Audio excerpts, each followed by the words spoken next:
The Hog That Dared Not Hunt by Day by Scott Odell, Chapter 37. A crowd began to gather as Tyndale was marched down the street. Windows opened and people put their heads out cautiously, but no one spoke. It was very quiet except for the noise of feet on the cobbles and the opening and closing of windows. Antwerp was a city under the thick thumb of Margaret of Hungary, the Queen Regent, aunt of the Emperor Charles V. I knew where the sergeant-at-arms lived. It was in a small fortress-like house with several other sergeants, quite near the headquarters of the English adventurers. It had once been used as a jail, but it was now a run-down, lopsided building with thin slits for windows and a barred wooden door. I went at once to Fishtail Row. I went from house to house. Everyone was at supper. Fishing had been good for the past week, and every table in the house was filled with food.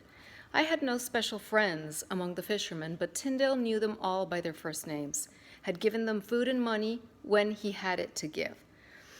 John Shott was the first fisherman I stopped to see. He was a leader among the group, and especially liked by Tyndale.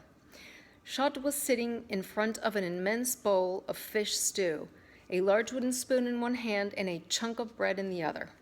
He politely asked me to sit down and shoved a chair in my direction.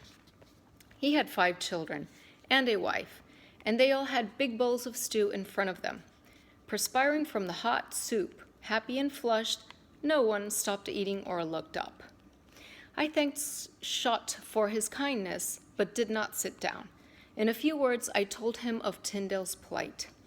"He's in jail now," I said, "the old one near the English adventurers. It's lightly guarded and can easily be forced. A dozen of us can overcome it. My ship is at the dock, and we can have him out of the harbor, out of the country, before dawn." Everyone began to eat more slowly.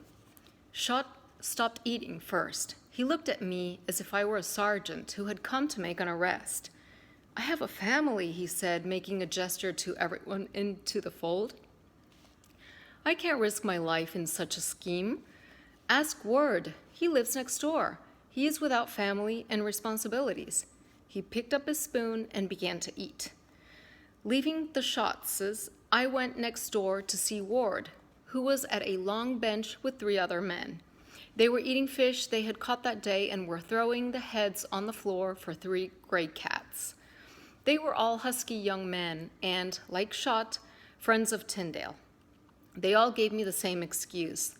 The moon was right, and they were leaving within an hour for the fishing grounds. Fish were running for the first time in weeks. They dared not lose a chance to cast their nets. "We have to fish or starve," Ward said. "Come in a week and we'll go with you. We'll go to the place and take it apart stone by stone and throw the stones in their faces." Everyone agreed that in a week they would be ready and anxious to help free their friend Tyndale. "We can't wait a week. We can't wait even a day," I said. "It must happen now." The 4 men shrugged and were silent, not moving, looking hungrily at the uneaten fish on their plates. I went back to the ship to gather the crew, but Grote and 2 of the men had gone into the city, leaving Juan de Palos on watch. I told him what had taken place, but it was not very clear to him because he spoke little English. He went to his cabin and came back with a dagger strapped to his thigh. We decided not to look for Grote and the rest of the crew, who we knew from experience would be scattered over the city. Instead, we went to the loft of Sarah Williams. The group was gathered and was likewise at supper, ladling from a bowl simmering over a cresset. "Tyndale's been arrested," I said, even before I closed the door behind me. "By whose order?" Sarah Williams shouted. "By the Queen's." "Bad," someone said. "Where's he held?" Sarah asked. "At the old jail."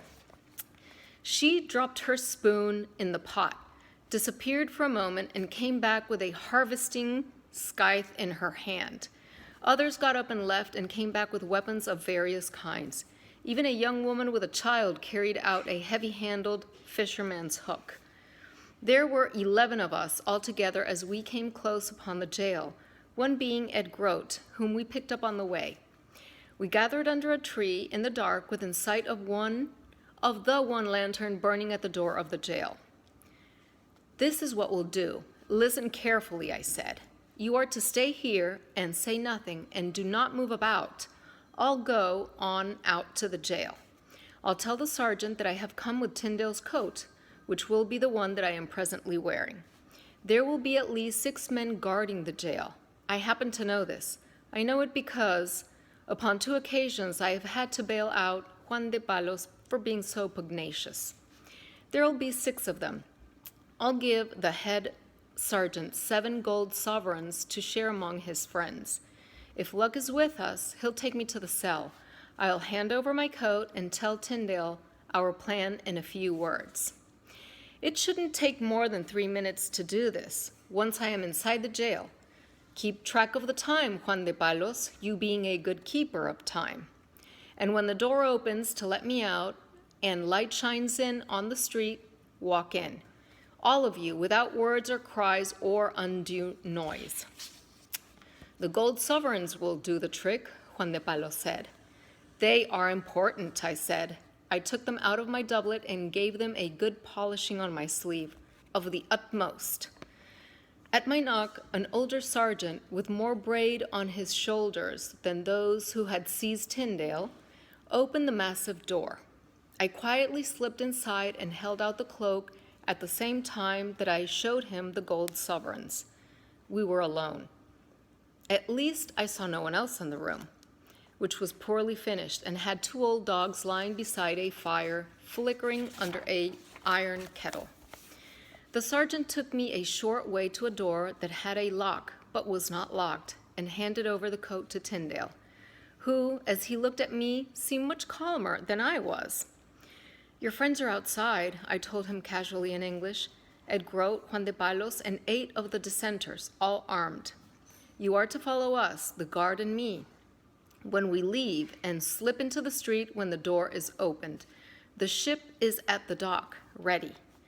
The sergeant was looking at the gold sovereigns to make certain that they were what they were supposed to be. "Someone will be killed," Tyndale said. "Perhaps the sergeant," I replied. "Others, the dissenters," Tyndale said. "The sergeant also." I knew then that my being there was a mistake. There was nothing I could say or do that would change his mind. It was in his face. "It is not uncomfortable here," he said, looking around. There was a small fire growing in a cresset. There was a pallet on the floor. The place was more of a room than a cell, and warm, considering the cold outside. "I'll be free within days. Have no fear for me. Give the others my blessing." The sergeant began to rattle his keys. There were sounds farther down the corridor. I backed out of the room.